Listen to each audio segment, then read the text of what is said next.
Welcome to the Redirect Podcast. My name is Abigail Freshley. And I'm Emily Rojas. The Redirect Podcast is a show where we shift the conversation back to books.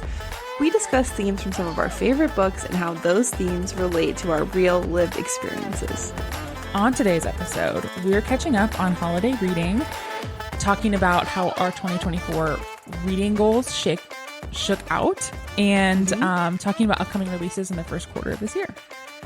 But before we get into that, we would like you to support our podcast in a few simple ways. If you love the show, if you hate the show, still support us. First, you can leave us a 5-star review on Apple Podcasts or anywhere else you listen to this that will let you review and let us know that you love the show. You can also follow us on Instagram at Redirect Podcast, and you can follow us individually on Storygraph. I'm Fabigail on Storygraph, and Emily is Emily Martin 210. I just changed it actually to Emily Rojas Reads because I tried to match my Instagram. Emily Rojas Reads. I just changed it like 5 seconds ago. But yeah, follow me there.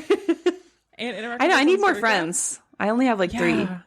It's really fun on Storygraph. I feel like Storygraph is better than Goodreads at being able to interact with people and see like what they're reading and how they read things. I agree. I like it, but I need more people. So friend us. Totally. Okay. Oh, and and share our show with a friend. Sharing our show with a friend is the best way to help us grow our community of book-loving nerds. We are really like in the vacation mindset right now, which is why we're having a really hard time recording this. Yeah, I am working today, but I'm still in the vacation mindset. Yeah, today is my first day back at work. Yeah. But like 3/4 of my coworkers took today and tomorrow off. Right, which was kind of smart of them. It is, yeah. So, there's really not... I'm easing my way back in. I cleared my inbox this morning. Yeah. I tried to like preemptively get things done before the holidays so this wouldn't be so stressful, and it's been an easy roll back into work. But I think the brain's still on holiday mode. That's fair to say. Yeah, for sure. Well, speaking of holiday mode, you were a crazy reading beast. I know. So when we last recorded, we did The Lion, the Witch, and the Wardrobe. Yeah. Which speaking of holiday mode, it was released 2 days ago, and today is January 2nd, and I just now posted about it because time is real. We totally I know. forgot. Today, Eric has like an appointment on Monday, and I was like, this morning, I'm like, oh, what time's your appointment? He was like, it's on Monday. I'm like, oh, today's not Monday? Like, I don't know. I just felt like it should be a Monday, so I don't know. And I'm not even sorry about it. I feel so rested and relaxed. Yeah, me too. Anyways. So the last time we talked about our goals, how many books had you read? You had reached your goal of 50. I think I was at like 68. I was going for 70. And how many did you finish? 85. Okay. Yeah. I now get it how you could read 200 books in a year, because if I maintain that pace, I read 25 books in December. So, and I just looked, I did not read at all for the first 8 days of December. So I read 25 books in like the last half of December, or the last 3/4, whatever. Dude, I feel like that's what happened to me in 2023. Is that in January of 2023, I just had like this insane month where I read so many books. Yeah. And then it was like, I didn't maintain that pace for the rest of the year. Right. But if I still you had did, a pretty good pace, and then I ended up reading like 135 books. Yeah. I feel like that could happen. So, anyways, now I like need to back off a little. I think I read way too much because I was reading like 2 books a day, for some time there. Because what happened was I got to 70 and I texted you and I was like, is it crazy to go for 80? Because I think there was 10 days left in the year, or 11. And I was like, okay, I could read 1 book a day. I could go back and finish some books I had already started, which I did do. And so then the problem was, as I was going along, I'm like, once I get to 80, I'm not going to want to stop, because the most I've ever read in a year was 84 books in 2022. So it's just right there. Yeah. So I felt like I knew that if I got to 80 and it wasn't the last day of the year, I would feel like I had to go for 85. And that is exactly what happened. So got to 80, I think by the 28th or so. And then I'm like, okay, I can do it. So I read my last book, finished it in the afternoon of December 31st. And I'll say all of those. Okay, let's see. 2, 3 I had already started. And out of those 3, I'd say 2 of them I was pretty much done with. And then one of them was a novella, but everything else was a full book. So anyways, I feel really great about that. And it taught me like, okay, this is how I can not fall into a reading slump this year, because I felt like there's definitely some books that I didn't love, but I knew when I picked them out, they were instantly available, number one. And like I knew when I picked them out, I was going to be able to read them really fast and I would be sucked into them or whatever. And so I'm like, that's a good strategy, you know, because sometimes I don't have anything on Libby. I don't have any books I feel like reading, and then I just don't read for like 2 weeks or something.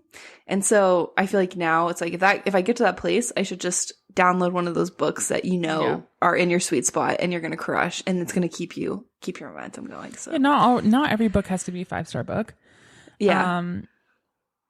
And most of them weren't. Yeah. I don't know how to like stop not that. every book has to be a 5-star book. And also, but I still had fun. I had to remind myself the beginning of December, I was reading a book that was kind of interesting, but I just didn't want to keep going back to. Yeah. So I had to quit it. Or maybe I'll come back to it later, but I just it was killing the joy of reading for me because I just didn't want to read it that much. Just don't. No one's making you. Don't get stuck. So yeah, I can't wait to, when we talk about books we've read recently, I have several, but. Well, why don't we just go ahead and talk about that? Okay, sure. Let's mix it up. So what were some of the like 100,000 books that you read in December? Like what were some of the tops? Okay, some of the tops. First of all, I read a really fun, I'm not done yet, but a fun YA series, which I normally don't like, but you guys know me. I liked this one a lot. So it's called The Naturals, and I didn't really know it was YA. I think I had seen it on TikTok or something, and people were recommending it. It's by Jennifer Lynn Barnes, and basically this series follows this girl, insert first name, Cassie, and she is kind of recruited by the FBI, and they basically have kind of a secret off the books training program for teens who are naturally gifted at solving crimes. So she is a natural profiler. Like she can just look at someone and she knows their deal. There's someone in their group who is a natural with like numbers, like a savant, and she can kind of like numbers, anything numerical, calculations. She's got it all. There's someone who like can read emotions. There's someone who can like tell if you're lying. And so basically the thing is in this world is that they have to intervene when they're teens, because if they go through like college and stuff, they'll lose these natural abilities. They'll like get trained out of them. But if they catch them when they're young enough, they can like cultivate their natural gift or whatever. I don't know. Anyways, it's really fun. Every book is like a standalone mystery. They do deal with serial killers. So it did creep me out actually a lot, because I was reading the first one when I was home alone and I got kind of scared. But so I would just warn you of that. But I think we're losing like the, sacred text of a YA kind of, I don't know, it's not dystopian, but like a fun YA world with a love triangle. And this has that. And yay! I can't decide like who I want her to end up with. It's just fun. So I haven't read the 4th book. There's 4 and I'm waiting for that. I just got it on Thrift Books with the gift card you gave me actually for my birthday. Nice. So I am waiting for that to get delivered. But the first 3 were really fun. Easy read. Exciting. Yes. And then I read a bunch of Frida McFadden because I felt like she's so popular. I have to know what's up. And they were fine. Like, I would say I read the Housemaid series, which is, I think, her most kind of popular book series. And then I read Never Lie. I think, if you've read any book like this, you've read this book. Like, I've had to stop actually and make sure I hadn't already read this book before. But it was a quick read. It was fun. I like The Housemaid better than the Never Lie book. But it's just like a psychological domestic thriller. If you've read something like that with a twist ending, you probably can predict exactly what's going to happen. But it was still like I read them in like one day. It was a comforting formula for you. Very comforting formula. Then I'll save the best for last. I'm skipping over a few. I read one called Cleat Cute, which was a cute soccer romance. They're teammates, and it was cute. Nothing special. Then I read I Kissed Shara Wheeler by Casey McQuiston. Didn't one of know, the YA books, right? Yes, I didn't know it was YA. I just started reading it because I'm like, oh, I love Casey McQuiston. And it was really cute. It's set in like small town Alabama. Casey has a dedication at the beginning, and they say like, I guess Casey grew up in like a small town in the South. And it's kind of like, this is, I don't know, I need to read it, but I don't remember exactly what they said, but it was kind of like, there are all kinds of people in rural America, in small towns, in the Bible Belt, in Christianity, because it takes place at a Christian school. And like, this is for like those weird or queer kids or like unpopular kids who grow up in those circles. And like, there are people like you. And I don't know. It was, so the main character in this, what is her name? So bad. Chloe, she, on prom night, Shara Wheeler, who's like this popular Christian, her dad's the principal of their school. She's blonde. She kisses Chloe unexpectedly on prom night. And they're also, Chloe moved to this small town from California. She has 2 moms, and she's like, I hate this place. I can't wait to get out of here. And so, but they're both in competition for valedictorian. Like, they've been competing all 4 years. So then after she kisses her, Shara disappears that night. And as Chloe's trying to figure out what happened to Shara, she connects with Shara's boyfriend, Smith, and who's like quarterback, popular, like sporty. And then Shara's next door neighbor, Rory, who's like delinquent, bad boy, you know, they have nothing in common, basically, these 3 people, but they like start working together to find out what happened to Shara. And they realize maybe like they have a lot more in common than they originally thought. And Chloe realizes like maybe this, like there are definitely people who suck in this small Christian school, but like there are also people who are like me, and I kind of wrote them off because I, you know, had my own stereotypes about them. And it's just cute. Like everybody was really nice. And maybe this is like probably a unrealistic portrayal of like some people really do have genuinely horrible experiences in these type of places that aren't redeeming. But I just liked this. And I like, you know, as people who grew up in the South, there's not always a lot of generous depictions of it. It's kind of one way or another, I feel like. And this was like, there are all kinds of people in these places. And like there are good things. We talked about that with Here We Go Again by Alison Cochrane this last year, where it's like, you know, there are like Pacific Northwest people who are driving through middle America and through the South. And it's like, oh, they're surprised to find out that when they pulled up at this motel, the proprietor of the motel is a gay guy or, he, you know, with a trans daughter or something like that. And it's like, the more like heightened oppression against those groups in those places make you think that those groups don't exist there. Yeah. But in reality, like they exist everywhere. Yeah. So it's really cute. And my last one for you, which I want you to read. I think you would like. Okay. I'm ready. Have you heard of Quicksilver by Callie Hart? No. Okay. What is that? Lock in. This is a 700-page book. I read it in like one day. Okay. Whoa. So Callie Hart, my understanding is that Callie self-published this book. It's a dark romantasy, which I'll get into the plot a little bit. Wow, and that's really surprising that you picked that up because that's not really you. Okay, I know. But well, here's the only reason why is that Jamie Golden from the podcast greenlit this. And I always like the books she recommends. So I felt like I was in good hands and it was available now. And I was like, I'm just going to read it. And it is so anyway, she self-published this and then it became like word of mouth extremely popular is my understanding. And so it was recently picked up by a traditional publisher and republished. And now she's signed on with them, I guess, for a series. It says that there will be 2 books, but I could see this going longer than 2 books. I don't know. But basically this follows, you know, I have to look up these names. Saris, right? Saris, she lives in this realm where they have this like somewhat evil queen who has been on the throne for 1,000 years. And she is human, but they don't know why she like won't die. And so she lives in the 3rd ward in this realm. And that ward is like quarantined because there's a semi-religious group that says that there's a plague in this ward. It's very complicated, so stay with me. And she also, like, they have, like, rationed water. They can only drink like 6 ounces of water a day. It's like a struggle to survive every day.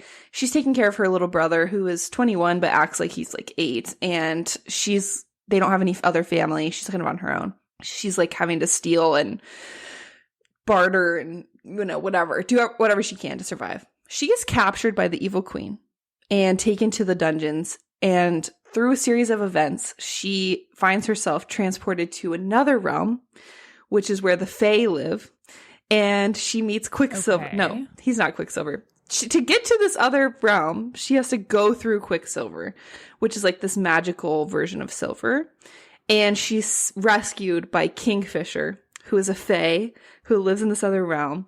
And he is like low-key possessed by Quicksilver because it saved his life one time. But like in order to save him, it had to like possess him. And it's kind of driving him crazy slowly but surely, like terminal illness. Anyways, they are working together to save his realm. And that's the only way she can come back to save her realm. So like there's crossing of realms. It's okay. The plot is complicated, okay? But the romance was so good. Their banter was so good.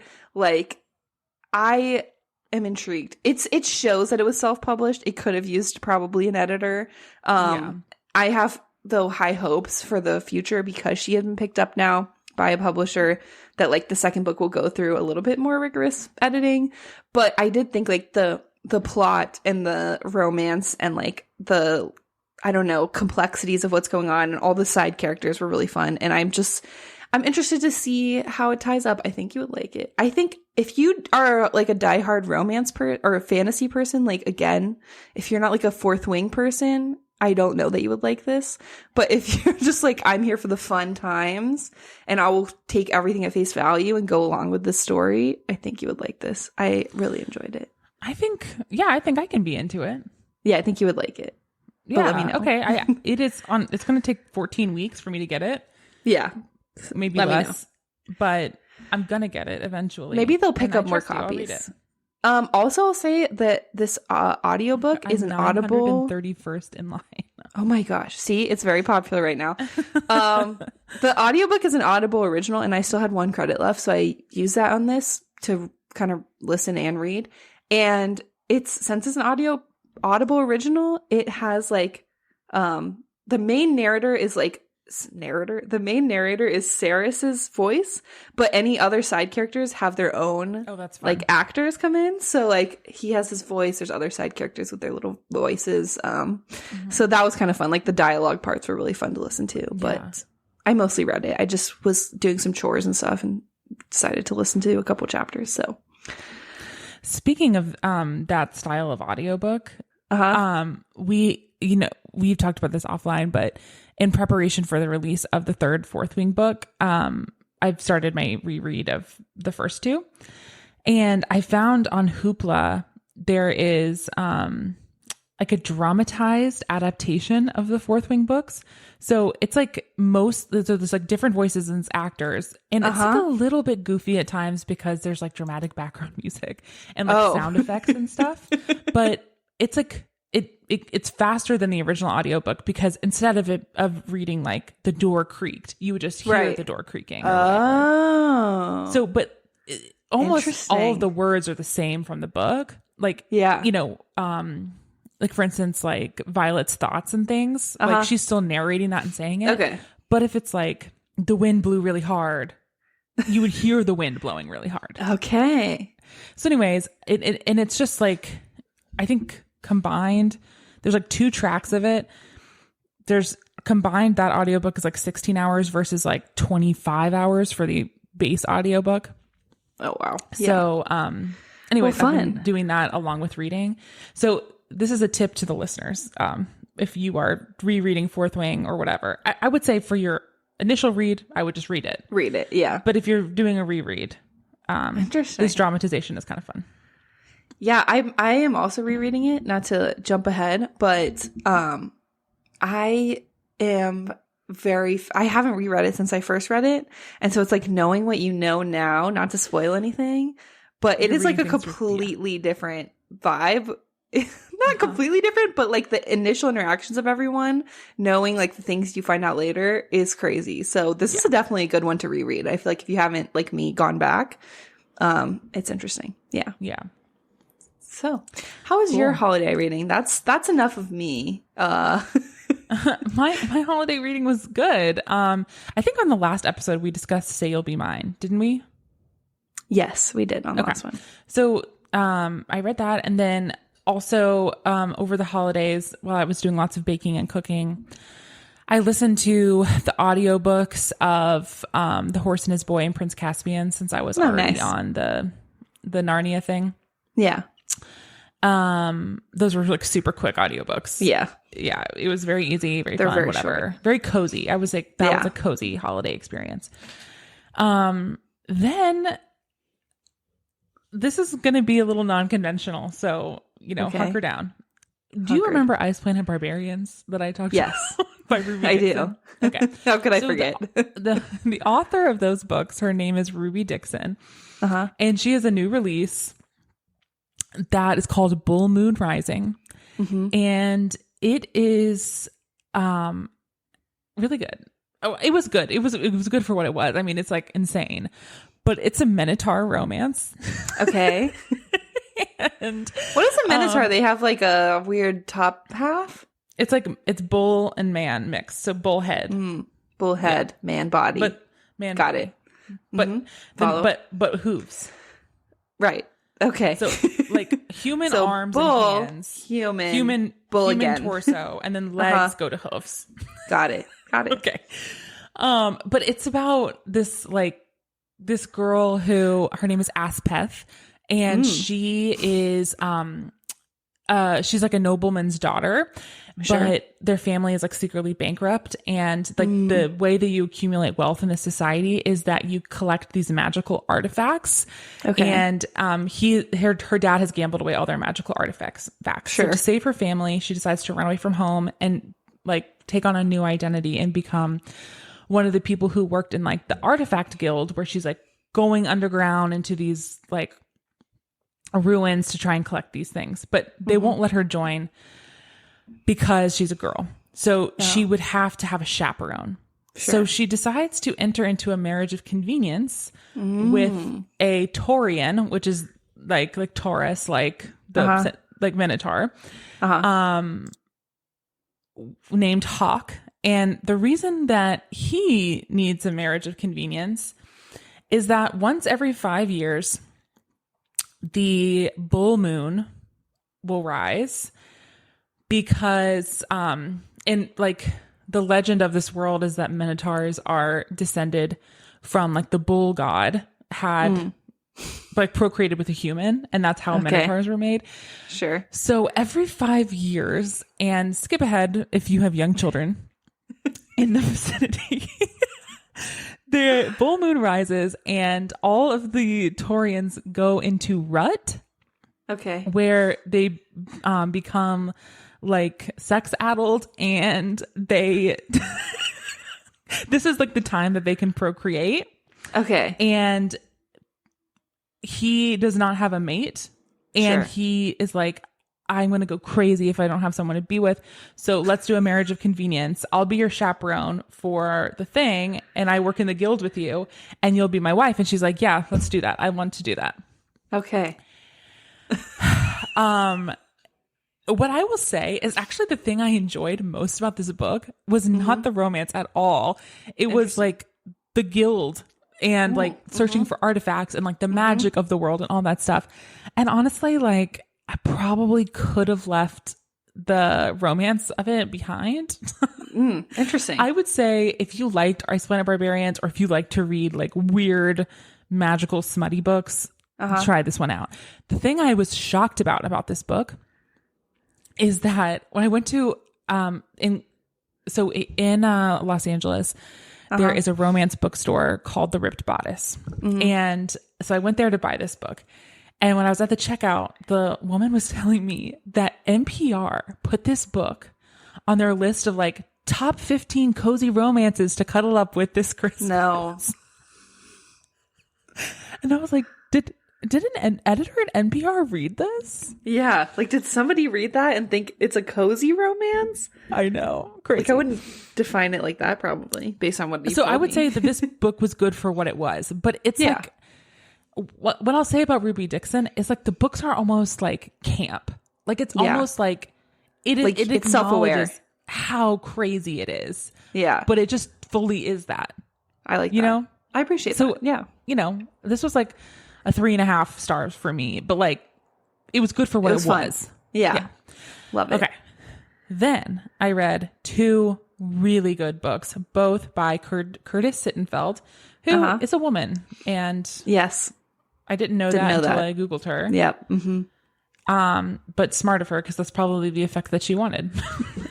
Yeah. It's for us to go. Because Curtis is her middle name, I think. But anyway.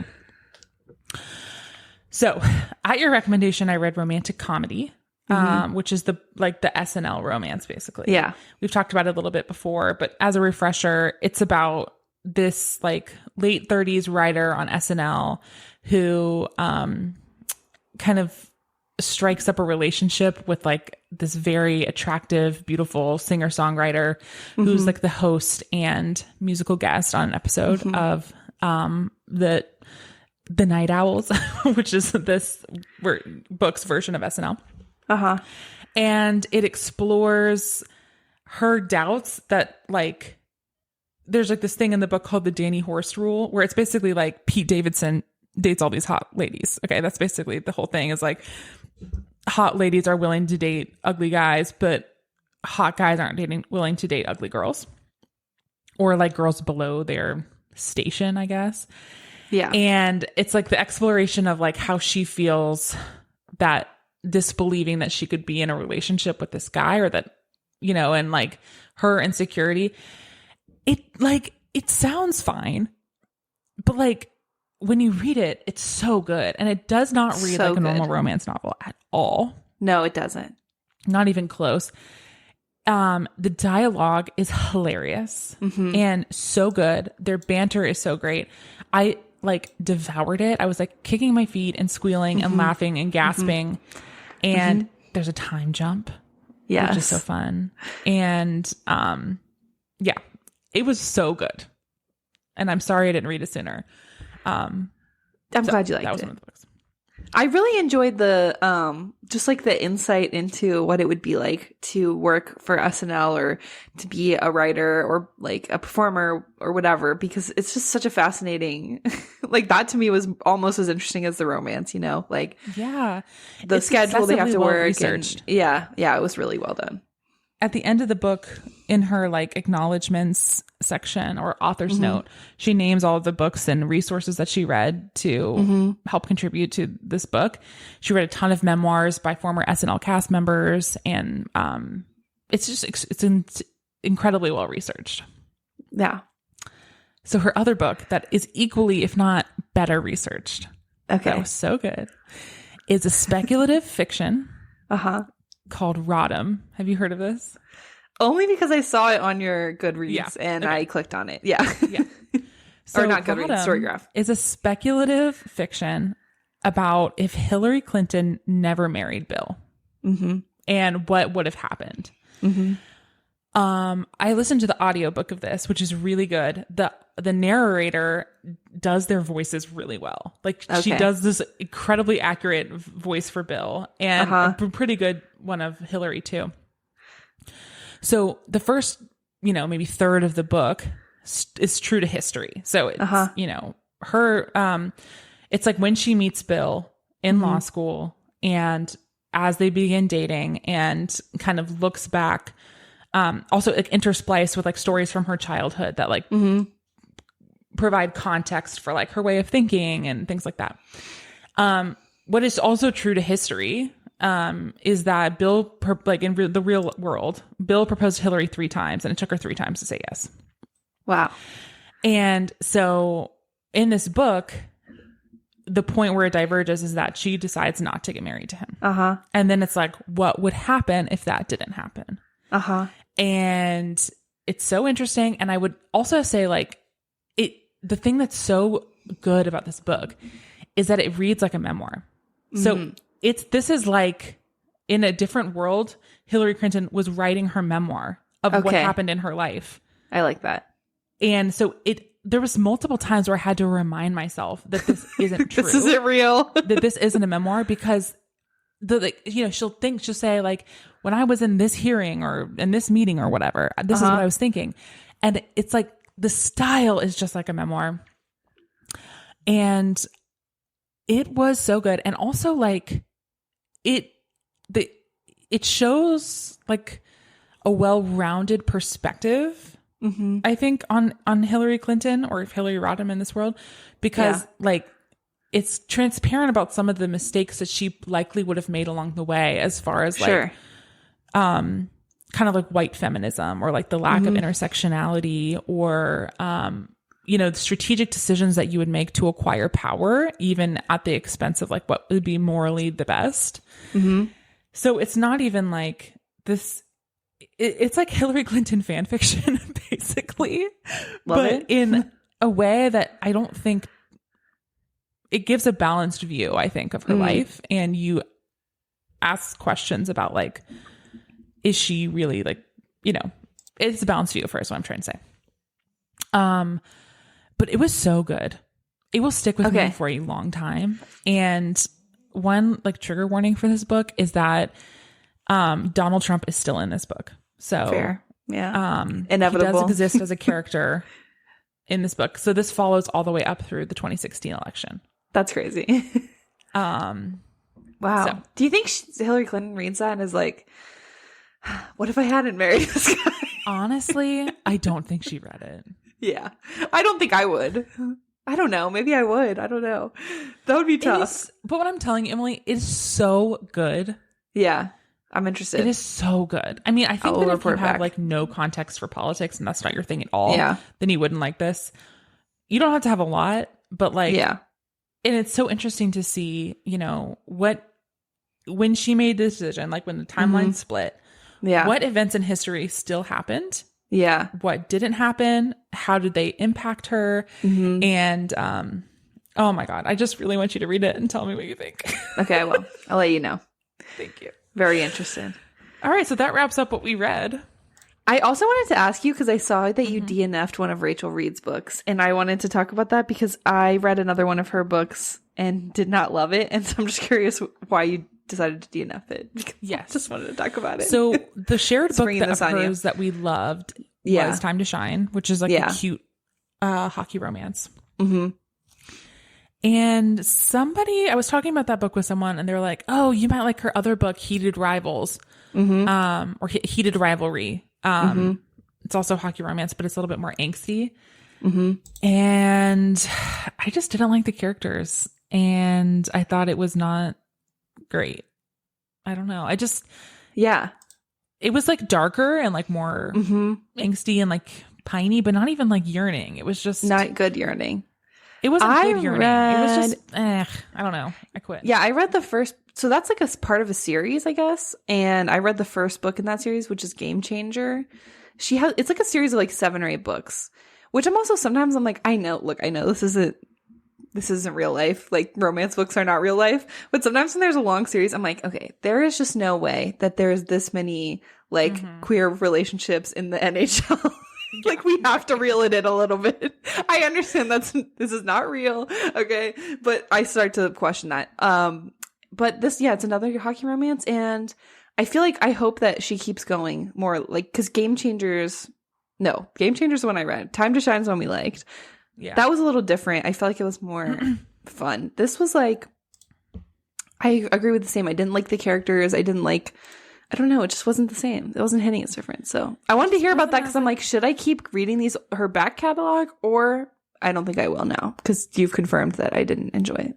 Yeah, I don't know. It just like I probably could have kept reading it. Like it wasn't so bad. It was one of those things where I was just like, I'm just not enjoying this that much.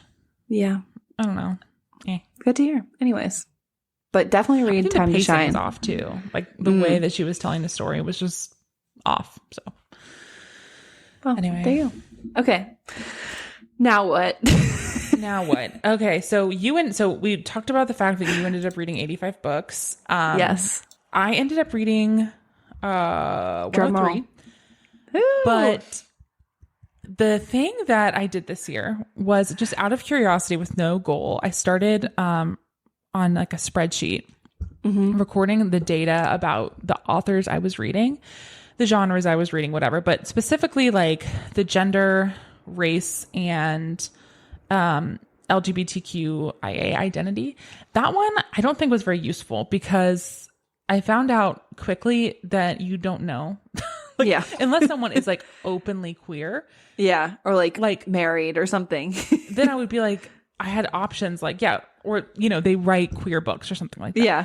Like I'd be like, okay, yes or no. And so then I ended up having to add unknown because I would just be like, well, I don't know if this person, how this person identifies. So that wasn't really helpful because that's not something that you can know all the time. But so gender wise, I read 78.8% of the books that I read were by women, 2% were by non-binary folk, and 19.2% were by men. That feels right. So that's as to be expected. Yeah. Yeah. But I was really, I don't know, I was disappointed to see that 75% of the books I read were by white people. And then the remainder of that was split between AAPI, Middle Eastern, North African, Black, Latinx, and Indigenous. So that felt like a lot more white people than I thought I was going to be reading. So I think one of my goals for this year would be more intentional about maybe bringing that down to like 60-40. I think 60% of published authors in the United States are white. Yeah. So if I was closer aligned, bringing it more representative of the author pool. So that was surprising and felt like we talk about reading BIPOC authors on here a lot and supporting like indie BIPOC authors. So I thought it was important to share that I didn't actually do an amazing job of that. Yeah. But it was a good starting point for me to be able to compare from year to year. For sure. Yeah. It's something you unfortunately have to be intentional about because like just in general, the publishing world is predominantly white and what's getting promoted, what people are like latching onto tends to be also white authors. So if you're not being super intentional about it, it's easy to not read a lot of diverse authors. Yeah. So you can probably do better. I don't have my stats on that, but I'm sure it is similar. So yeah. Okay. So coming up this year, we have a lot of exciting releases like in the first quarter of this year. Yes. Should we talk about so many? We should. Let's talk about. Should we go in order of release? That's a good idea. Yeah, I was thinking that. So the number one is Flirting with Disaster by Naina Kumar, who we both kind of discovered at the end of last year. Do you have a summary for that pulled up that you want to share?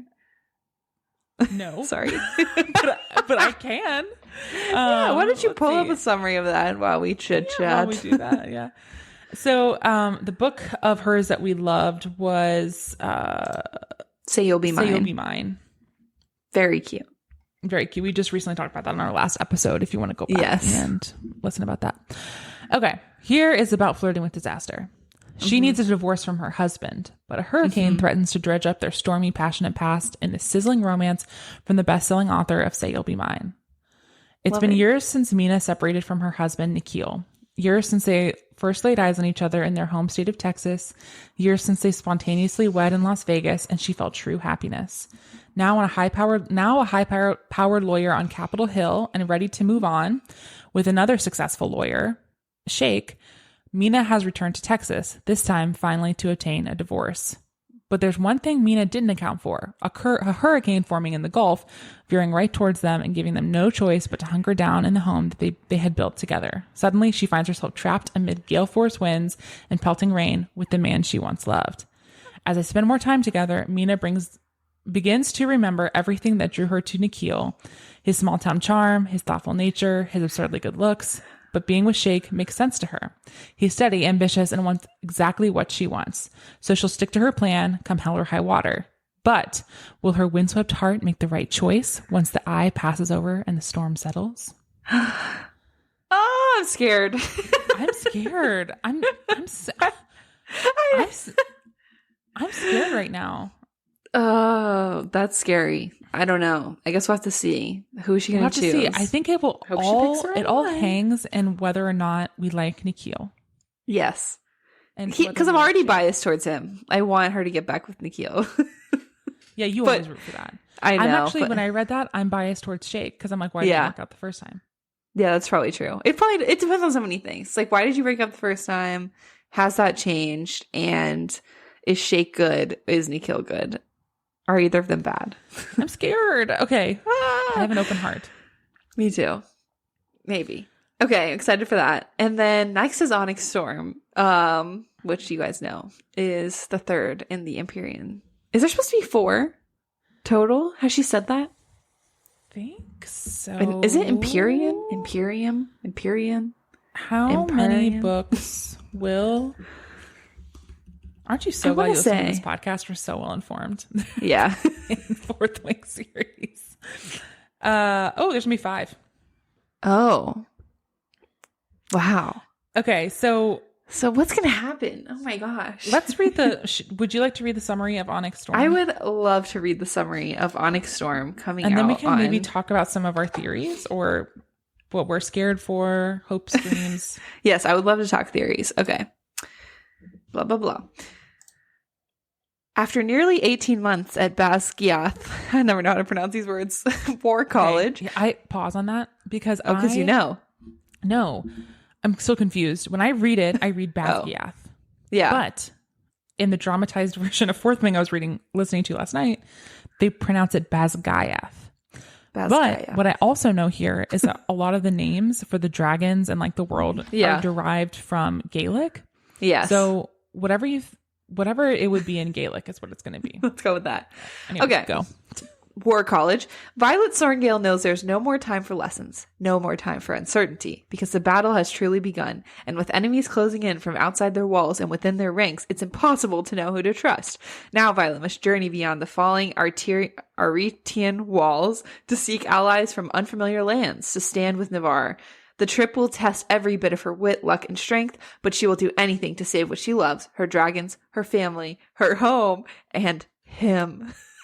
Even if it means keeping a secret so big it could destroy everything. They need an army, they need power, they need magic, and they need the one thing only Violet can find, the truth. But a storm is coming, and not everyone can survive its wrath. Okay. Okay, what do we think? Thoughts. So first, Onyx is famously the color of Xaden's eyes. Right, Onyx but not flecked anymore. with gold. Yeah. Now he's red venom. So maybe he'll I think she's obviously going to try to find a way to cure him or whatever. I think Indarna is going to be the cure to curing him. So like I think she's going to get a signet from Indarna, who's her little gold dragon. Yes. And that signet, she's going to have to go on some sort of quest or find something that will complete that's like a missing piece to the signet, or she's gonna have to apply the signet. Maybe she'll find that out by the end of this book, because I'm just trying to think, this is like the 3rd book in the series, so there still has to be 2 more full books of content. So like, you know what I mean, like they can't get too far in beating and winning the war. And you know what, Dane is probably gonna be the person who's helping her to try and figure out what the thing is that she has to do. I agree, because she has like kind of said, I feel like, that there isn't going to be a love triangle, or I don't know, like I feel like she said the stuff like that, like her and Xaden are in game. I believe that, but I just don't understand the point of Dane. Like I don't understand his purpose of like giving them this backstory where like I'm reading the first book now and she comes in and she's like thinking that they're gonna hook up, like she is attracted to him, they have this like friendship history that was like turning into something more. I don't understand the point of all that if it's not going to pay off. I think that it's going to make Xaden jealous. So like she's going to stay loyal to Xaden. Dane is attracted to her or feels like protective of her or whatever. And she's going to spend more time with him this book and trying to find a cure to Xaden's venonness or something to do with her signet that she's going to get through Andarna. And it's going to make Xaden jealous, which is going to drive a wedge between Xaden and Violet.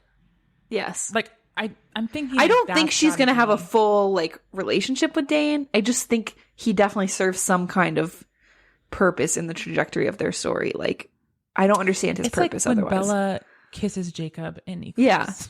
Like, it doesn't mean anything, but does it? And then she's going to have a baby, and Dane will get with the baby. Sorry. Okay, I saved this TikTok, like a year and a half ago. And it has this person's theories for the series. So I really liked them. So I'm going to share them with you. There's only 3.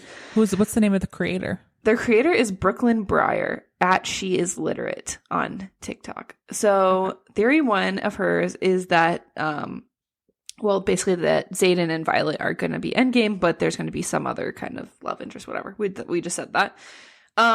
She says Andara is going to be dragon royalty, and her bond will create the overarching plot throughout the series, which we kind of said that as well. And theory 3, which is the most fascinating and why I saved this, I think, because there's a fable in Violet's Book of Fables about 3 brothers. And it says one brother was bonded to Griffin, one to Dragon, and when the third grew jealous, he drew directly from the source, losing his soul and waging war on the other 2. So she thinks, this creator, right? Yes, that Violet is going to have to either kill Mira or Brennan, because in this fable, one of the brothers had to kill the other brother. And so she said Brennan represents the Griffin brother because he's supporting the revolution. Mira will represent the Dragon brother because she'll remain loyal to Navarre. And Violet is the third brother who is part Venin. So it's in this Book of Fables. Not part Venin. No, but the third brother is. So they're saying that's what Violet represents because of Xaden or whatever. So it says, but it was the third brother who commanded the sky to surrender its greatest power, who finally vanquished his jealous sibling at a great and terrible price.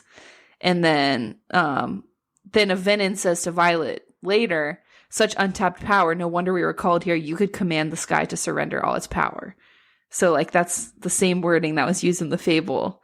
So they're thinking that she's going to have to kill one of her siblings or something. I hope that it's Mira. I hope so, too. I like Brennan.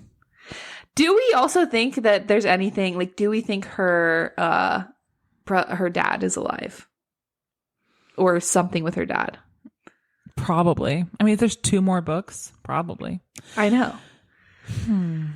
It's just so hard to see, like, how is this going to stretch into 5 books? I don't know, but we'll find out. Because I feel like she could wrap it up in 3. I mean, why do that? Stretch it out, but I don't know. I mean, unless this takes a... So, like, in ACOTAR, for instance, the 4th and 5th books kind of follow different... Like, they follow the main character... Like, the main character in the first 3 books, her name is Feyre. Then, the last 2 follow her sisters. Oh, okay. And, like, focus more on them. Like, they're all together, but... So, and I don't know. I feel like this is very similar. In a lot of ways. Yeah. So it's possible that, like, maybe in the last couple books, like, the love interest part has been like the world is still at war or something, but the love interest thing has been resolved between Xaden and Violet, and then we like focus on like Rhiannon or that would be interesting. I hope that I tend to think that Violet is somewhat of a self-insert for Rebecca Yarros, so I do think that it will follow her for all 5 books, but I would like if the love story is wrapped up by the end of this book. I would like if her and Xaden can just work together and fight the war and not be so angsty and focus more on the war stuff. Yeah, but then they're going to have some other love interest in the 4th and 5th. Well, they can still be in love with each other. I just want them to... but that's not interesting.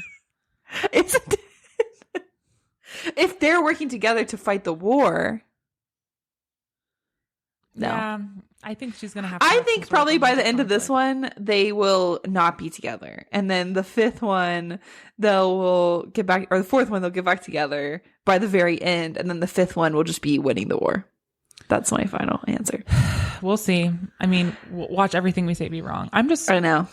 I'm hoping that she got some help in finding her way. I'm a little worried, but I know that was my last question before we move on to the next release is, do we think she's going to jump the shark in this book, or is it going to continue to be okay? I think she's going to course correct. Okay. I think like Iron Flame, the first half of Iron Flame wasn't very good. Yeah. The second half is like she jammed everything in. Yeah. And then by the end I was like, this is so classic fantasy book. Like the last 40 pages are like, oh my God. What's happening? Yeah. Yeah. And then, so I think she's going to course correct a little bit. Okay. I think we've introduced, we had to spend a lot of time in Iron Flame introducing the Griffin Riders, introducing like all this. There was a lot to, we learned a lot about like the wards. Like there was a lot of like information downloading we had to do. And I think that's setting us up for success. So we'll see.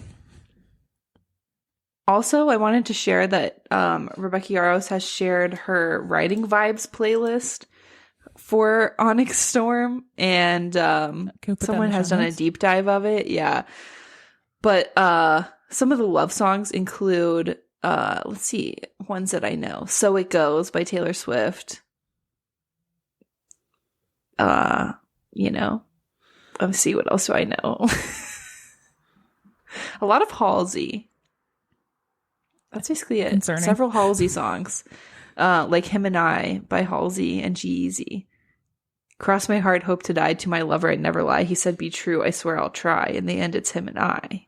He's out of his head, I'm out of my mind. That's the lyrics. That's so on the nose. She's not one for like a good metaphor. Okay, also Circus by Britney Spears is on there. A lot of Halsey. Like Who's Afraid of Little Old Me? That tracks. Miss Americana and the Heartbreak Prince. She's just a girl, Rebecca Yarros. She's just a girly. Anyways. Okay, well, I'm here for it. Very excited. Yeah. Look, again, I think it's like Quicksilver, the diehard fantasy people. I understand this is not what you're here for. This is what I'm here for. This is for romantasy readers. Yes. Fans of Brandon Sanderson, look elsewhere. Yeah. Like, that's not for me. This isn't for you. That's okay. Yeah. All right. Then Deep End by Allie Hazelwood. I feel like I think we read the description of that when it was first announced. So it's like that's a college diving athlete. I'm going to eat that up. I'm really into the sports romances right now. So especially when they're both competitors, like I really appreciate that when they're either both on the team or like they're thing. Yes. Which is what I like about Fourth Wing too. I like the like early 20s college thing. Yes. Fun. I love it. Okay. And then that's coming out 2/4. Sunrise of the Reaping 3/18. Yeah. I can't believe it's coming out so soon. I know. I'm so sick when I think about it because I know it's so important to me. Haymitch is such an important character to me. Yes. And I feel like I had trust issues now because of Ballad of Songbirds and Snakes that I didn't like that much. Yeah. And I'm just so nervy. I think on a recent episode we talked about we'd read the summary for it when we found out more information. Yeah. But it sounds like it is going to follow Haymitch. Yeah. It seems pretty inevitably Haymitch, so I can't wait. I'm so excited. Yeah, we're definitely going to do a book club on that one. Yes. Have to. And that would be a fun one to do a Storygraph buddy read for. Yeah, for sure. Podcast if they I feel like there'll be a lot to discuss. And likely we'll do that with Onyx Storm too, if anybody wants to read along. Yeah, tune in. It'll at least be me and you and then a couple of my other friends who are reading the book. So yeah, but join us. And then last is My Great Big Beautiful Life by Emily Henry, coming out April 22nd. That's like the first for the beginning part of the year that we could remember off the top of our heads. There's probably others. I'm sure there's others. Can't wait. So exciting. Some of these I'll read right away. Some of these I'll wait till I can get it on Libby, but yeah. One thing I would like to say about Emily Henry is that I really like that she's gotten on this flow of releasing her books in April because there's like so many other romance books that come out in June. Yes. Like to kick off the summer. And I think that this is like a really good kind of dead spot where she hits, and it's so good. April is for yearning. Also, you know what I want to say? I Speaking of Emily Henry, I saw Gladiator 2. And look, I didn't get like the Paul Mescal thing, but like I do get it now. And I would like him to be in one of her books adaptations. I really don't care which one, but I am on board. Was it the thighs? Yes. No, I saw Gladiator as well. And when he gets on that horse, are you kidding me? Yeah, it was a lot. And I think also, do you know what it is actually, Emily? Yeah. Everyone has the same face now. Yeah. Because of plastic surgery. Everyone has the same face. That's true. But he doesn't. He doesn't. You're he right. has an old face. He has a face that belongs in a different time. And it makes him very interesting. He's kept his like Roman shaped nose. Yes. He like, I don't know. I just feel like also aging is beautiful. Like allowing yourself to like feels like face to age. Yeah. Obviously he's extremely hot, but like he also feels like a real person. You know, like that you could actually run into. No. And so I also think he would do Yearning very well. That's all. I just think he could do it, you know.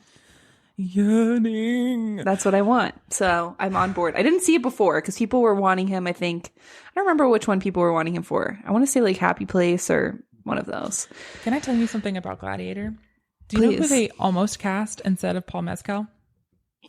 No, I'm scared. Timothy Chalamet. Timothy? That would have been such a travesty. It would be different. Because of Dune, I guess. But I think he has the acting. It's just like, would I believe him being some kind of like physical warrior? No. No. But like acting wise, I understand. But you know, I'm out on that. Yeah. Let's keep Timothy away. Yeah, keeping him doing from that Bob Dylan and such. Yeah, he can do those things. Yeah, he can do Dune. Keep him in the desert. Yeah, exactly. Nisan al-Gaib. Right. Okay, that's it. So we already talked about the books we read. We have so many great things coming up. So maybe I'll just do a quick heads up. So what you need to do if you want to participate in our buddy read, here's what you would get if you did the buddy read for Onyx Storm. What you would do is you have a Storygraph account and then you would update your progress on the book. So either by percentage if you're reading on Kindle or listening to the audiobook, or by page number if you're reading a physical book. And then in the buddy read, you would be able to see comments left by other people participating in the buddy read when you reach that point in the book. So they'll be hidden from you until you update your status. And that's what makes it so fun. We can all interact while we're doing it. So what you would need to do between now and January 21st is create a Storygraph account if you don't already have it, and then add Emily and I, and we'll make sure that you're part of the buddy read. Yeah, and we'll do a post and stuff on our Instagram at Redirect Podcast. Yeah. I want to say, I'm really excited about this because I originally read Fourth Wing on my Kindle, and I'm rereading it on my Kindle, and I had left a bunch of notes, and so it's just really fun just to read my own notes, like what I was thinking when I first read it, and like what I highlighted, and now knowing, you know, the full extent of the series I know I was so naive back then. But it's like fun to see those, and that's just me. So I think it'll be even more fun if it's other people. It's so fun to see what other people think. And then like throughout the thing, you can be like, oh, like this is my theory what's going to happen now at this point. And then, you know, you can leave comments on other people's comments and interact, and just a lovely way to build community. Like, why not? So join us over there. Storygraph. All right. Well, we'll see you guys in 2 weeks. Can't wait. Bye. Bye.